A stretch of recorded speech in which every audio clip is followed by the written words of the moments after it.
মেহেদি অনুষ্ঠানে ব্যান্ড না হলে, সাউন্ড বক্স যদি না চলে, গান যদি না হয়, কনসার্ট যদি না হয়, তাহলে ওই বিয়েটা কবুল হয় না তাদের মতে।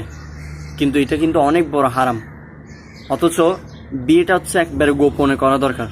গোপনে বলতে 12 জন যাত্রী নিয়ে যাওয়া দরকার ছেলে পক্ষ থেকে, যতটুকু আমার রিচার্জের মধ্যে আসছে। মানে একজন ছেলেকে 14 জন নারী দেখতে পারে, আর একজন নারীকে 14 জন পুরুষ দেখতে পারে। মেহেদি অনুষ্ঠানের মধ্যে জমজমাট মানুষ হবে। জমজমাট বলতে আমার বন্ধু বান্ধব সবকিছু, মানে আত্মীয়স্বজন সবাই থাকবে। কিন্তু হ্যাঁ, বিয়ের দিন কি করব? বিয়ের দিন আমি মানুষ কমিয়ে ফেলবো। মানুষ কমিয়ে বলতে আমি মানে অল্প মানুষ, 12 জন বরযাত্রী নিয়ে আমি যাই বউ তুলে নিয়ে আসবো। সেম ক্যাটাগরি কিন্তু সবার হওয়া দরকার। বউটা হচ্ছে নিজের ব্যক্তিগত জিনিস, নিজের ব্যক্তিগত মোবাইলটা আমি কাউকে ধরতে দিই না, সেই জায়গায় নিজের বউটা কেন আরেকজনকে দেখাতে দিব? এটা হচ্ছে যে মানে এক প্রকার জেনার বাজার হয়ে যায় বিয়ের বাড়িটা।